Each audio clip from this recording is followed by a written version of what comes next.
베들레헴으로 돌아온 나오미, 이런 제목의 말씀입니다. 지금으로부터 3200년 전 사사시대에는 이스라엘의 왕이 없었는데 그곳에 엘리멜렉이라는 사람이 그 시대에 살고 있었습니다.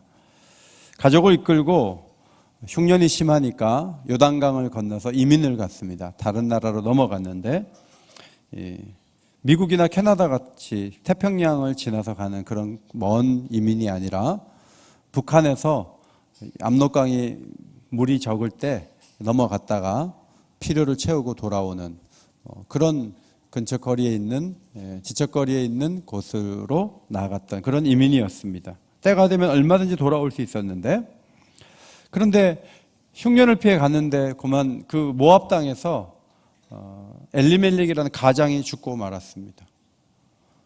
여자의 몸으로 아들 둘을 열심히 키워서 그곳에서 모압 여인 며느리 두 사람을 봤는데 아들이 차례대로 죽어서 여자만 3명이 남는 그런 슬픔의 이야기가 1장에 기록이 되어 있습니다. 어머니 나오미는 어느 날 여호와께서 자기 백성을 돌보셔서 양식을 주셨다는 이야기를 들었습니다. 그래서 나오미와 두 며느리는 함께 일어나서 이제 베들레헴 땅으로 가자 이렇게 해서 같이 일어섰는데, 길을 가다 보니까 모압 여자를 데리고 가는 것이 큰 의미가 없다는 생각이 들어서 며느리 두 사람에게 친정으로 돌아가라고 얘기합니다. 다시 가정을 이루어서 남편을 새로 만나서 위로를 받아라 이렇게 이야기를 하면서 하나님이 너희들을 도우시기를 원한다 이렇게 말했습니다. 두 며느리가 있는데 하나는 오르바였고 하나는 루시였습니다. 두 사람은 일관되게 어머니 무슨 말입니까? 우리가 어머니하고 같이 갑니다 이렇게 이야기했을 때 어머니가 다시 설득했습니다. 내 딸들아 돌아가라. 너희가 어찌 나와 함께 가겠느냐.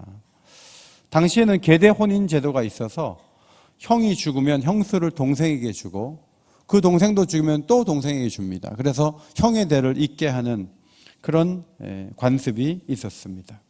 나오미가 얘기하기를 내가 너희들에게 줄 아들이 더 이상 없다. 다 죽었거든. 내가 혹시 다시 재혼을 해서 애를 낳는다 하자. 그 아이가 자라기까지 너희가 기다리겠느냐? 뭐 그럴 수도 없고. 가봐야 아무런 소망이 없다. 하나님이 나를 쳐서 이렇게 슬픔이 있다. 그러면서 막 우니까 며느리 둘이 막 길에서 막 우는 거예요. 그러다가 이제 인사를 하는 거죠. 며느리 오르바가 어머니 그동안 감사했습니다. 어머니 말이 맞습니다. 하고 이제 떠나는 거예요. 이제 룻도 어머니가 설득을 해서 떠나게 하고 혼자 가려고 이제 설득하는 장면. 그런데 룻은 안 가는 거죠. 안 가면서 어머니하고 대화한 장면이 오늘 우리가 읽은 본문 말씀입니다. 먼저 오르바는 떠났는데 룻은 따랐다 하는 것을 우리가 알 수 있죠. 룻이 따르면서 이런 얘기를 했습니다. 내게 어머니를 떠나고 어머니를 따르지 말고 돌아가라. 그렇게 말하지 마십시오. 어머니께서 가시는 곳에 나도 가고 어머니께서 머무시는 곳에 나도 머물겠습니다. 어머니의 백성이 나의 백성이 되고 어머니 하나님이 내 하나님 될 겁니다. 이제 이렇게 얘기를 했어요. 굉장히 효부죠. 젊은 남자를 만나기보다는 나이 많은 시어머니를 끝까지 이렇게 따르겠다고 하는 모습이 얼마나 귀해 보입니까? 그러나 이것은 어머니를 봉양하는 차원이 아니라 이 속에 어떤 신앙적인 이유가 있었다는 것을 알 수가 있죠. 오르바가 떠났을 때 어머니가 먼저 이런 얘기를 했습니다. 15절에 내 동서는 그의 백성과 그 신들에게도 돌아갔다. 너도 너의 동서를 따라 돌아가라. 어머니가 이렇게 얘기했어요. 그러니까 어머니가 먼저 백성 얘기를 하고 신 얘기를 한 거예요. 그러니까 룻이 하나님의 백성, 어머니의 백성, 그리고 하나님께로 내가 가겠습니다. 이제 그렇게 얘기한 거니까 궁극적으로 어머니를 따른 이유는 신앙적인 데 있었다. 그런 말입니다. 오르바는 모압 백성 속에 남았고 결국은 그 신 속으로 간 거예요. 나아만이 몸이 나았지만 거기서 이스라엘 땅에서 여호와 하나님을 섬긴 게 아니잖아요. 나아만이 죄송합니다. 제가 우리나라로 가면 우리 신을 섬겨야 됩니다. 이렇게 얘기하지 않습니까? 거기에 남고 안 남고가 어느 신을 섬기고 안 섬기고 이것이 굉장히 중요한 문제가 되는 것이죠. 룻의 결심은 매우 단호해서 17절을 한번 보겠습니다. 17절 같이 한번 읽겠습니다. 17절 시작. 어머니께서 죽으시는 곳에서 나도 죽어 거기 묻힐 것이라. 만일 내가 죽는 일 외에 어머니를 떠나면 여호와께서 내게 벌을 내리시고 더 내리시기를 원합니다. 이렇게 얘기를 한 거죠. 여러분, 어머니께서 죽으시는 곳에 나도 죽어. 이것이 굉장한 얘기입니다. 왜냐하면 고대에는요, 고향 땅에서 죽어야 된다는 생각이 많았던 시대이니까. 요셉이 이집트에서 총리 대신을 지냈지만 죽을 때 그런 얘기했어요. 내 유골을 조상이 있는 곳에다가 갖다가 묻어달라. 이렇게 얘기해서 여호수아서에 보면 그 유골을 파내가지고 조상이 있는 곳으로 가지고 오는 거잖아요. 그러니까 룻이 자기 고향 땅에서 죽을 생각하지 않고 어머니가 죽는 곳에서 나도 죽겠다. 어머니를 결코 떠나지 않겠다. 이 말은 참 대단한 고백이에요. 아브라함은 하나님께 직접 계시를 받고 약속을 들었어요. 그래서 하나님이 원하시는 방향으로 갔습니다. 본토 친척 아비 집을 떠났습니다. 룻은 계시가 들은 거 없어요. 어머니를 보면서 하나님을 본 거예요. 어머니를 보면서 하나님 백성을 마음에 그렸던 것이죠. 특별한 믿음의 소유자였습니다. 룻이 반대하는 결혼을 해서 더 이상 돌아갈 친정이 없으니까 안 갔다. 이렇게 보기는 어렵고 어머니의 백성과 어머니 하나님에 대한 기대감 때문에 적극적으로 따라 나섰던 것으로 보입니다. 어느 시어머니가 룻기서를 보여주면서 오늘날 교회 갔다 왔는데 목사님이 룻기서를 봤다? 근데 룻이라는 여자는 다 죽고 이렇게 했는데도 끝까지 따른다고 했어. 너 남편이 죽는다 그래도 나를 따를 수 있니? 룻과 같은 며느리 되기 바란다. 이렇게 시어머니가 얘기하면 며느리는 소름이 돋죠. 소름이 돋으면서 이게 무슨 얘기야? 뭐 이렇게 얘기하는 거죠. 이 말씀의 이 기준은 자부에게 충절을 강요하라고 준 말씀이 전혀 아닌 거예요. 이 밑바탕에 하나님을 보여준 시어머니가 있는 거죠. 같이 안 가도 돼. 이런데 끝까지 따라오는 것은 그 시어머니의 그 신앙이 얼마나 귀했는가 하는 것을 볼 수가 있습니다. 오르바는 앞이 보이지 않아. 아들이 없어. 가면 누구하고 살 건데 아무 희망이 없어. 갈 필요가 없어. 이렇게 얘기를 하니까 그냥 설득이 된 거예요. 맞아. 갈 필요가 없지. 무슨 소망이 있겠어. 그러면서 어머니 그동안 감사했습니다 하고 자기 길로 가게 됐습니다. 그런데 룻은 그렇지 않았습니다. 어머니가 아무리 설명해도 소용없어요. 어머니가 죽는 곳에서 나도 죽겠습니다. 이렇게 나왔습니다. 여러분, 오르바와 룻의 차이는 무엇입니까? 오르바는 현실이 늘 중요하죠. 현실이 너무 중요해요. 룻은 신앙적인 이유가 중요한 거예요. 여러분 어떻습니까? 하나님을 섬기는데 현실을 앞세우십니까? 신앙을 앞세우십니까? 금요기도회가 9시에 모이다가요, 너무 늦게 끝나니까 먼 거리 계신 분들이 어렵더라고요. 그래서 8시 반으로 옮겼는데 그 과정에서 20명이 떨어져 나갔습니다. 20명이 안 나옵니다. 그러니까 30분 그 옮긴 게 20명에게는 결정적으로 금요기도회를 안 나올 만한 현실적인 이유가 된 거예요. 새벽기도를 열심히 나오고 있는데 어떤 분이 얘기하는 거예요. 이거 간 사진인데 새벽에 계속 일어나고 이렇게 잠이 부족한 사람은 간이 굳어지는데 이거 사진이야 하고 이거 보여주는 거예요. 새벽에도 한 번도 안 빠진 분이 그 사진을 딱 보는 순간 간이 굳어진다고? 가서는 안 되지. 그러면서 그 다음날 곧바로 오르바처럼 새벽 기도해야 작별 인사를 하는 거죠. 그래서 자기 길로 가는 거예요. 우리가 많은 부분에서 오르바처럼 몇 가지만 설명해 주면 그동안 의미 있게 하던 일들을 중단할 준비가 다 된 사람처럼 그렇게 행동하는 경우가 적지 않게 있다는 것을 발견하게 됩니다. 오르바는 현실이 중요했습니다. 그러나 룻은 현실을 뛰어넘는 무엇인가가 신앙적인 이유가 자신 안에 정리되어 있었던 인물이었던 것입니다. 여러분, 교회를 섬길 때, 하나님을 섬길 때 현실적인 이유 몇 가지가 여러분의 그동안 하던 일들을 뒤흔들고 다 중단케 만들고 그래서 점점 더 소극적인 사람이 되고 그것은 하나님이 기뻐하는 모습이 아니라는 것을 기억하셔야 됩니다. 이제는 내려놓는 게 맞아 이러면서 몇몇 사람의 얘기에 그냥 귀를 기울이다가 자기가 그렇게 소중하게 여기는 일들을 다 끊어버리는 거예요.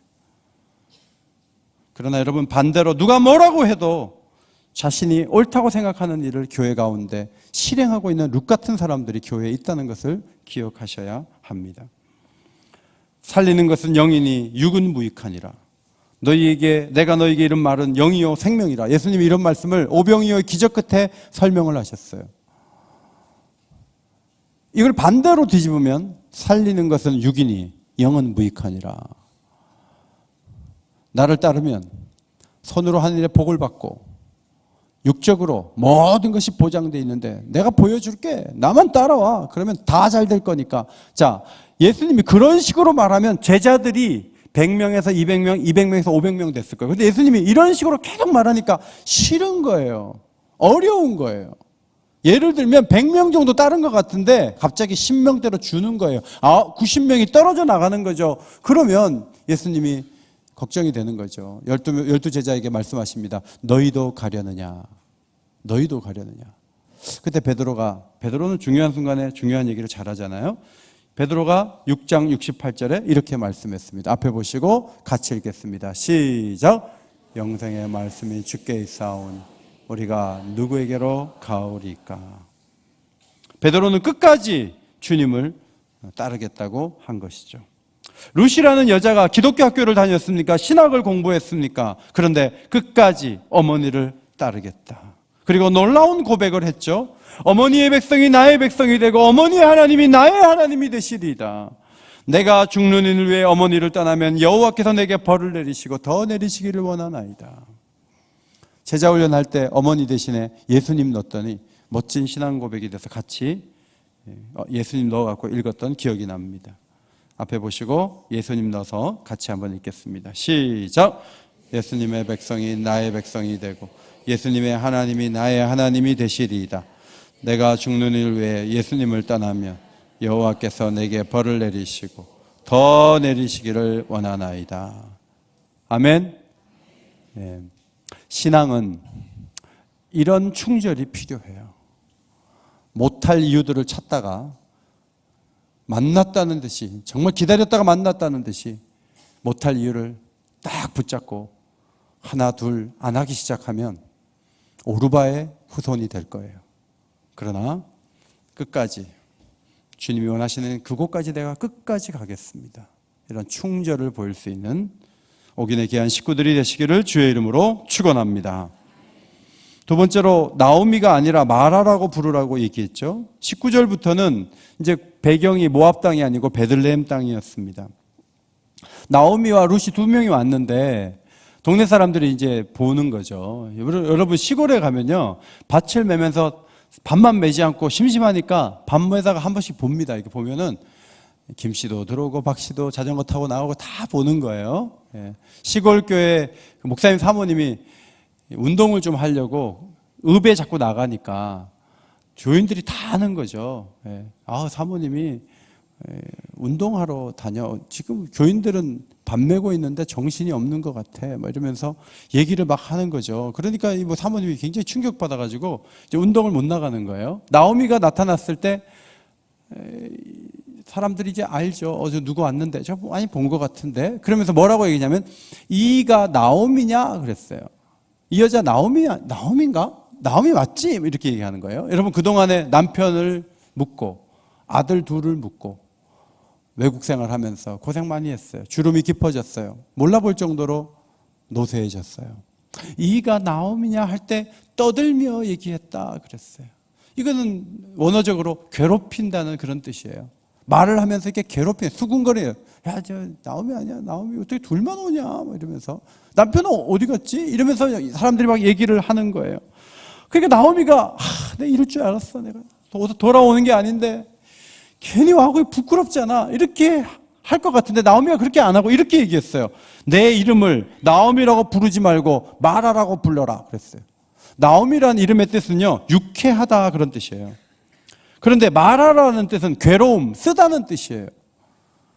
내 이름 자체는 달고 유쾌하고 기쁜 것이지만 내 인생 가운데 이렇게 어려운 일들이 있는데 내 이름이 무슨 나오미냐. 내 이름을 지금부터 여러분 마라라고 부르십시오. 그렇게 얘기를 했어요. 나오미는 전능자가 자신을 괴롭게 했고 자신은 그래서 빈손으로 돌아오게 되었다고 얘기하면서 룻이 누구인지도 소개하지 않고 베들레헴에 돌아온 다음에 문제가 더 커진 것을 보게 되었습니다.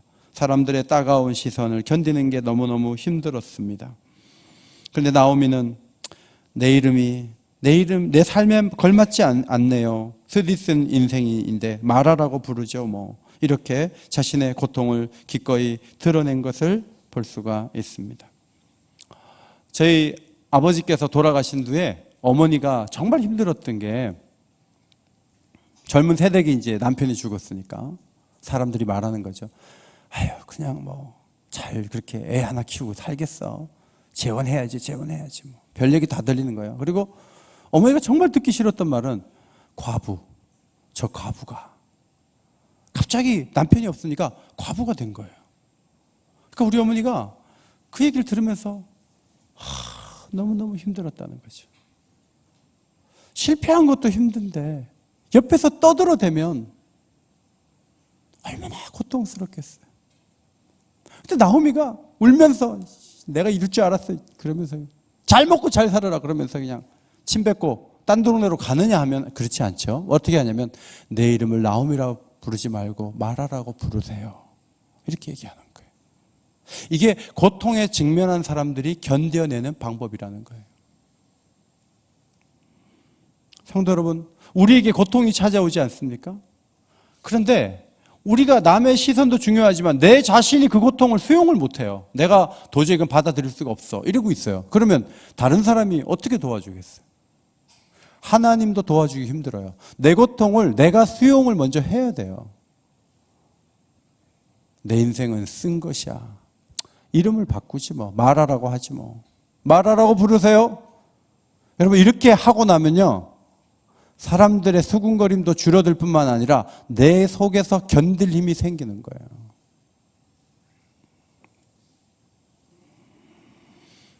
나를 괴롭게 하신 하나님을 섬길 필요가 있을까요? 수군거리는 사람들 속에 굳이 들어올 필요가 있을까요? 나를 몰라보내는 다른 동네로 가는 게 낫지 않습니까? 모압 땅에 머무는 게 낫지 않습니까? 그러나 돌아와서 내 이름을 고쳐 부르세요 할지라도 고향 땅으로 돌아오는 게 믿음이고 그것이 신앙이라는 것을 성경은 보여주고 있습니다. 이것이 나오미의 위대함이죠. 우리의 고민은 그런 거예요. 남편이 돌아가셨습니다. 자식마저 잃었습니다. 그 다음에 더 큰 어려움은 사람들이 나를 보고 뭐라 그럴까? 초조하고 긴장하고 변명거리 생각해서 사실 우리 둘이 왔지만요. 우리 남편이 어디 출장 갔어요. 얼마 후에 올 거예요. 이러면서 거짓말하는 거 아니에요. 그냥 다 죽었어요. 아무것도 남지 않았어요. 하나님이 우리를 치셨어요. 우리는 이 두 식구가 다예요. 제 이름을 그냥 고쳐 부르세요. 여러분 이것이 회복의 길에 들어서는 사람의 태도이며 자세라고 하는 것이죠. 저나 여러분이나 초라해지면 그걸 좀 막으려고 하지 않습니까?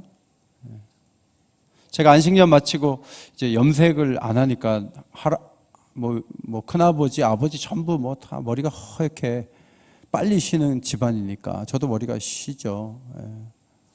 근데 이제 사람들이 자꾸 저한테 염색하라고 그래요. 머리가 까만 게 더 낫죠. 낫지만 주름은 또 어떻게 할 건데요? 얼굴에 점은 다 막아봐요 한번? 그래 막고 막 해서 막 총각같이 한번 살아봐요. 그래갖고 막아줘요. 가슴 아픈 건 그런 거예요. 병원에 이제 입원을 했는데 항암 치료를 하면 머리가 다 빠지잖아요. 그러면 이제 목사님 신방 와달라는 얘기 못 하는 거예요. 왜냐하면 그런 모습 목사님께 보여주고 싶지 않은 거예요. 그럼 어떤 경우는 1년이 지났는데 연락이 끊기는 거예요. 연락을 해도 안 되고 만날 의사가 없으니까 환자가. 그런데 계속 이렇게 병에 시달리고 서서히 죽어가면서 이런 생각을 하는 거예요. 머리가 있고 없고가 뭐가 중요해? 목사가 와서 나를 위해 기도해 주고 내가 마지막 인사라도 성도들하고 하고 죽어야지. 그러면서 자신의 모습을 보여주는 것이 이제 더 이상 두렵지 않은 단계가 들어가요. 그러면 연락이 와요. 목사님 오라고. 우리 딱 가보면 건강했을 때 모습하고 비교가 되죠. 수척해진 모습이죠. 근데 그 환자는 더 이상 머리가 있고 뭐 건강해 보이고 그런 건 둘째예요. 일단은 하나님의 공동체와 끊어졌다가 연결되고 하나님이 품으셔야 되고 기도를 받아야 되겠고 그것이 더 소중해진 모습으로 목사를 초청을 하는 거죠. 그래서 저는 고마워요. 가서 그래도 불러줬으니까 가서 인사를 하고. 우리가 하나님 안에서 살아가는 방법이 뭡니까? 아무 일 없는 척 하는 겁니까? 나는 괜찮아요. 자식들이 어떻게 되고 자기의 몸이 무너지고 수만 가지 문제가 있잖아요. 교회 와서 당당한 거예요. 나는 별 문제 없습니다. 나는 괜찮습니다. 근데 사실 속으로는 골마 들어가고 아프고 힘든 일이 너무 많이 터져 있는데 그 누구에도 말하지 못해요. 그것은 하나님이 기뻐하는 모습이 아니에요. 기독교가 많은 일에 기여했지만 기독교의 이미지가 성공하는 게 복받은 것이다 라는 이미지를 너무 많이 심어줬어요. 건강한 것이 축복이라는 이미지를 너무 많이 심어줬어요. 삼박자 구원이 사람들을 불러 모으긴 좋지만 인생에 찾아오는 수만 가지 그 어려움들을 삼박자 구원으로 설명할 수 있습니까? 박자가 척척 맞아 돌아가서 다 잘 됩니까? 그러면 좋죠. 근데 그렇지 않아요. 목회자도 아플 수 있고요. 교인들도 아픈 일을 당할 수 있고 자식도 재수할 수 있고 수만 가지 어려움이 일어나는 게 현실인데 우리는 그걸 다 피해가고 하나님께 기도하면 희낙낙할 수 있다라고 가르쳐 놓으면 인생에 슬픔이 오고 아픔이 왔을 때 어떻게 그 사람이 교회에 나올 수 있겠어요? 교회를 떠날 수밖에 없는 거죠. 어제도 교회를 다닌 분 같아요. 그래서 얘기를 좀 밥 먹고 나서 해보니까 교회를 다닌 분이에요. 교회를 지금 안 다니는 거죠. 뭔가 고난이 오면 숨어버리는 거예요. 그냥 안 다니는 거예요. 성도 여러분, 꺼내기 어려운 일을 꺼낼 수 있어야 교회입니다. 너무 우리 오래된 교회의 약점은 모두 자신의 그 중심을 흐트러뜨리지 않으려는 그 생각으로 너무 충만하신 거죠. 저는 그것이 못마땅할 때가 있습니다. 그래서는 안 된다는 거예요. 근데 많은 사람들에게 어떻게 꺼냅니까? 사랑방을 해야죠. 사랑방 가서 내 아픔, 내 슬픔 얘기하는 거죠. 제가 먼저 그래서 자꾸 얘기하잖아요. 이런저런 얘기요. 우리는 막 집에 가도 경고받고 막 교인들도 그러지 말라 그러고 목사님 그러면 채신머리 없다 그런다고 그러고 막으려 그러고 막 그래요. 근데 저는 그렇게 생각해요. 그러면 잘난 척하고 아무렇지 않은 척만 계속 해야 되나? 그게 교회인가? 그러면 누가 교회에 와서 자신의 아픔을 열어보일 수가 있겠는가? 여러분 살아가다가 어려운 일이 있고 부끄러운 일이 있습니까? 그래도 주님 앞에 나오시기를 바랍니다. 부끄러움을 드러내시기 바랍니다. 왜냐하면 우리를 구원하신 구원자이신 예수님께서 아무 잘못이 없는데 다른 거 다 했는데 십자가에 죽으라고 하는 거죠. 십자가는요, 여러분 팬티를 안 입힙니다. 대못이 손과 발에 들어가는 것은 괜찮지만요, 중요한 부분도 안 가려져요. 예의상 성화에는 가려주는 거예요. 다 벗겨요. 그럼 예수님이 그 수치스러운 십자가를 져야 되는데, 아버지, 제가 하나님 아들입니다. 제가 그렇게까지 해야 됩니까? 그리고 예수님이 숨어버리지 않았잖아요. 그 수치를 제자들 앞에, 여자들 앞에 다 보여주고 3일 만에 부활하시고 그 부끄러움은 다 지나간 것이 되었고 부활의 주로 우리 앞에 있는 거예요. 계신 거예요. 근데 우리는 수치스러운 거는 철저히 막아요. 절대로 우리는 그런 일을 허용하지 않아요. 하나님은 그것을 슬퍼하세요. 나오미는 내 이름을 나오미라 하지 말고 마라라고 부르세요. 여러분, 이 정도 나오면요 다 끝난 거예요. 다 수습되는 거예요. 대놓고 하는데 뭐라 그럴 거예요. 그래, 우리 남편 죽었어요. 우리 애들도 죽었어요. 저는 아파요. 하나님 날 치셨어요. 그래서 교회 나왔어요. 누가 뭐라 그럴 거예요. 대놓고 나오는 거예요.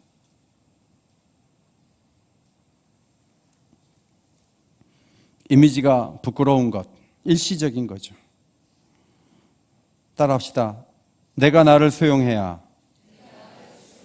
다른 이들도 나를 수용할 수 있습니다. 그렇게 될 때 긍휼이 임합니다. 그렇게 될 때 하나님의 긍휼이 임하는 거예요. 내가 계속 나를 수용하지 않는데 하나님이 도우시기 어렵다니까요. 다른 사람에게 늘 감추고 있는, 그리고 긴장하고 있는 나를 하나님이 도우시기가 어려워요. 하나님이 내게 무슨 역사를 이루시려면요, 내가 나를 인정을 해야 돼요. 그리고 다른 사람들이 나를 그냥 있는 그대로 봐줘야 돼요. 그러면 하나님이 나를 도우시기가 쉬운 거예요. 누가복음 15장에 탕자의 비유를 아시죠? 탕자가 돈을 탕진하고 아버지께로 돌아왔잖아요. 면목이 없지만 돌아왔어요. 탕자가 다 잘못했지만 하나 잘한 건 뭐냐면 돼지 지엄 열매를 먹으면서 죽어가면서 나는 이렇게 죽을 거야, 부끄러워서 어떻게 돌아가 하지 않고 아버지께로 가면 종으로라도 고용해 주시겠지 하고 아버지께로 온 거예요. 이게 탕자의 잘한 점이에요. 그런데 종으로 쓰지 않잖아요. 정말 잘해 주시잖아요. 나오미가 추락한 자신을 수용하고 사람들에게 수용받으면서 하나님의 긍휼을 구하는 거죠.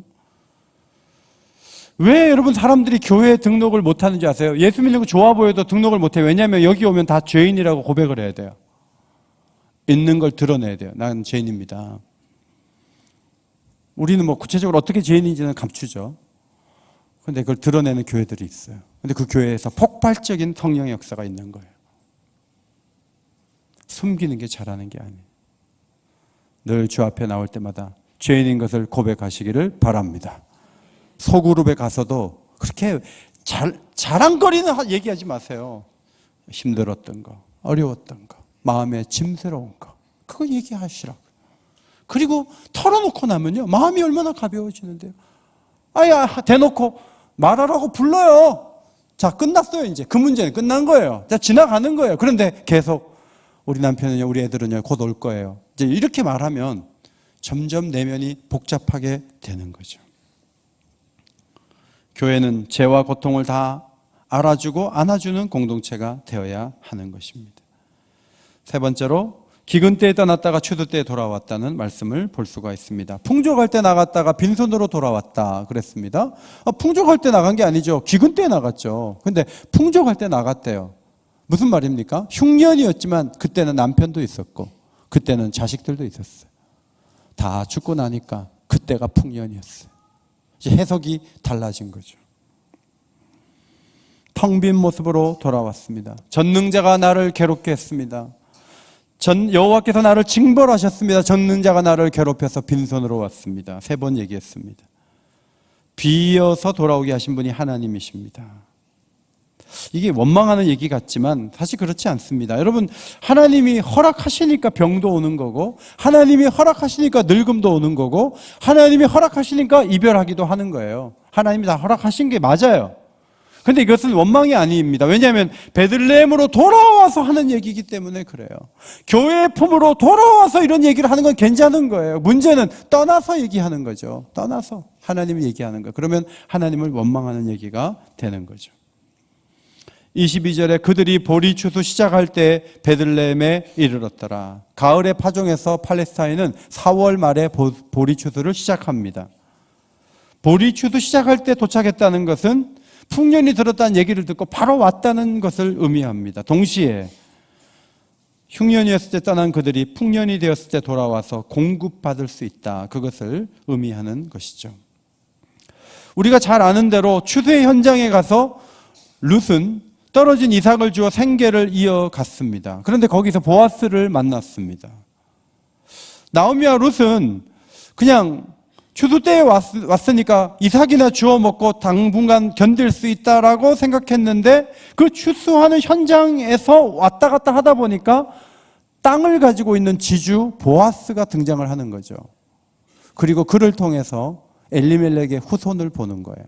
그 후손이 나중에 다윗의 조상이 되고 다윗의 후손으로 예수님이 왔다. 이것이 룻기서의 놀라운 모습입니다. 성도 여러분, 우리가 지치고 힘들 때 주님께로 돌아오면 그때는 언제나 추수 때라는 것을 기억하시기를 바랍니다. 주님은 우리가 돌아왔는데 아이고 나도 요새 어렵다 이러지 않으세요. 항상 주님은 추수 때예요. 예수님께서 사람들에게 말씀을 많이 전하신 후에 사람들이 돌아가려고 하는데 배고픈 사람이 너무 많은 거예요. 그 시대에는. 예수님 그냥 돌려보내지 못해요. 주님은 추수 때잖아요. 그래서 주님은 오병이어의 기적을 통해서 많은 사람들을 먹이셨어요. 하나님께 돌아왔는데 손해본 사람이 누가 있습니까? 모압에서 견뎌봐야 나오미나 룻이나 아무것도 아닌 것이죠. 근데 돌아오려고 하다 보니까 며느리 하나가 따라왔고, 돌아와 보니까 사람들이 환대하는 것이고, 돌아와 보니까 추수 때 먹을 것을 공급받고, 돌아와 보니까 보아스가 또 이 가문을 잇는 역할을 감당을 하게 되고, 그 후손이 다윗이 태어나고, 이렇게 얘기가 연결이 되는 거예요. 하나님이 여러분에게 용기를 가지고 해라 하는 일을 감당할 때 하나님이 크고 알지 못하는 비밀을 계속 연결해서 쓰신다는 것을 믿으시기 바랍니다. 그걸 기대를 할 수 있어요. 제가 몇 번을 말씀드렸어요. 유치원 1년 교사로 캄보디아 선교를 가려고 하는 자매가 이미 출발을 했어요. 제가 기도 자리에서 책 한 권을 줘야지 하나님이 떠올려 주셔가지고 책을 주려고 하다가 전화를 했더니 연세대학 쪽에 가고 있다는 거예요. 그래서 제가 거기 서 있어라 책을 줬어요. 그 책을 가지고 선교사님들이 다 둘러읽고 그 저자인 광염교회 목사님을 초청을 해서 선교사 수련회를 했대요. 근데 목사님이 선교사들이 너무 귀해서 뭐라고 했냐면 김항철 선교사님한테 우리가 앞으로 가면 돈이 100여만 원 모일 때마다 돈을 붙여줄 테니까 트럭을 사가지고 곡식을 나눠라. 그래가지고 그 곡식을 막 나누는데 어느 지역에 갔더니 찬송을 잘 부르는데 예배당이 없더래요. 그래서 거기다가 예배당을 지으려고 기도를 하는데 광영계 목사님이 예배당 하나를 지을 수 있는, 기념교회를 지을 수 있는 돈을 보내려고 결정을 하고 이쪽에서 송금을 또 해주실 거예요. 그래갖고 다음고 지역에다가 예배당을 지었어요. 그래서 제가 그 다음고 지역에 예배당 지은 그 스토리를 제가 알고 있잖아요. 처음에 책 한 권에서 시작한 거예요. 그냥 나는 책 한 권을 줬는데 하나님은 예배당을 그걸 통해서 지으세요. 이게 하나님이세요. 여러분이 작은 부분에 순종을 하면 그 다음에 연결하고 또 연결해갖고 하나님은 하나님 역사에 놀라운 스토리를 써내려 가시는 거예요. 믿으시기 바랍니다. 우리가 그걸 믿고 예수를 믿는 거예요. 그러니까 앞이 잘 보이지 않고 뭐가 크게 다가오는 바가 없다 할지라도 하나하나 순종을 하시라고요. 내가 처해 있는 이 모압 땅에 계속 머물고자 하지 않고 내가 가야지. 내가 주께로 돌아가야지. 움직이면 하나님께서 우리를 통해서 놀라운 일을 행하실 줄 믿습니다. 남을 자는 남을 이유가 있고 어머니를 따라갈 롯은 따라갈 이유가 있었어요. 하나님을 섬길 때 말 한마디 가지고 하던 일 다 멈추고 나는 이제 못해 이러면서 몇 가지 이유 붙잡고 옛날하고 전혀 다른 사람처럼 행동하는 분들이 계실 수 있는데 그것은 오르바처럼 하는 거예요. 어머니가 죽는 것에 나도 죽겠습니다. 옥인교회를 섬기게 하셨는데 누가 뭐라 그래도 제가 이 부분에서는 헌신합니다. 제가 달려갑니다. 저는 중심을 바꾸지 않습니다. 저는 끝까지 갈 겁니다. 그렇게 하시기를 바랍니다. 아멘. 찬양대원들, 내가 성가대 하다 죽겠습니다. 머리가 허해도 염색하고 쓰겠습니다. 끝까지 찬양을 하려는 의지를 가지고 그런 사람들이 부르는 찬양하고 12월이다. 나는 이상하게 12월만 되면 그만두고 싶어. 이런 사람하고는 이 다른 거예요. 끝까지 가는 끝까지. 두 번째, 내게 임한 고통을 다 수용하고 기꺼이 드러내면서 따라합시다. 내 이름을 말하라고 부르십시오. 난 쓴 사람, 내 인생이 쓴 사람이에요. 난 뭐 즐거운 일 별로 없어요. 나는 괴로워요. 나를 괴로움이라고 부르세요. 뭐 어쩔 건데 하는 거죠. 여러분, 이런 태도가 필요하다는 거예요. 괜찮은 척하고 맨날 유쾌한 척하고 교회 와서 아무 일 없는 척하고, 이게 얼마나 피곤한지 몰라요. 힘겹고 어려운 일들을 기도 부탁하고 도와달라고 하고 포장하지 않고 하나님을 바라보는 그 태도가 얼마나 중요합니까? 하나님의 타이밍에 하나님은 자기 사람들을 이렇게 세우시는 거죠. 지금은 어떤 타이밍입니까? 기도할 타이밍이죠. 내일부터 기도하죠. 10일 동안. 그럼 못 오시는 분들은 못 오는 이유들을 다 정리를 하고 주무시죠. 나는 못 가. 난 절대 못 가. 그럼 못 오는 거예요. 나는 가. 오늘 기도하시는 김승기 장로님은 집이 파주예요. 40km예요. 40km 안에는 다 오세요. 40km 안에는. 뭘 못 올 이유가 있어요. 하나님 앞에 나와서 기도해야죠. 제가 금요일까지 제가 다 설교할 거예요. 룻기서 가지고 할 거예요. 다 아는 말씀 같지만 이 말씀을 붙드는 거예요. 타이밍이 있는 거예요. 이 타이밍을 잘 살리세요. 그러면 새해에 여러분에게 은혜가 크게 올 수가 있어요. 아멘. 하나도 걸지 않아요. 기도하는 것도 걸지 않고 그 어떤 것도 걸지 않아요. 어머니가 죽는 곳에 나도 죽겠다고 하니까 역사가 일어나는 거예요. 그런데 걸지 않아요. 그 어떤 것도 걸지 않아요. 그냥 소소하게 신앙생활해요. 그러면 삶도 소소하게 끝나는 거예요. 그렇게 살기를 하나님 원치 않으신다는 거예요. 힘을 다해서 주님을 따라 나가고 내가 서 있는 모압에서 끊임없이 베들레헴으로 돌아오는 축복이 우리 모든 믿음의 가족들에게 있게 되시기를 주의 이름으로 축원합니다. 하나님 고맙습니다. 나오미가 돌아오고 룻이 돌아왔습니다. 고향 땅에 양식을 주셨다는 말을 듣고 돌아왔습니다. 하나님께서는 양식만 주지 않으셨고 놀라운 후손을 보게 하셨고 그 후손을 통해 다윗이 태어나고 예수님이 출생하셨다는 것을 성경을 통해서 보게 됩니다. 하나님이 부르시는 타이밍을 놓치지 않도록 우리에게 은혜를 부어주시고 하나님 원하시는 자리에 늘 나와서 긍휼을 구하고 지혜를 얻고 사랑을 덧입는 저희 모두가 되게 하여 주시옵소서. 은혜 주시기를 원합니다. 예수님의 이름으로 기도하옵나이다. 아멘.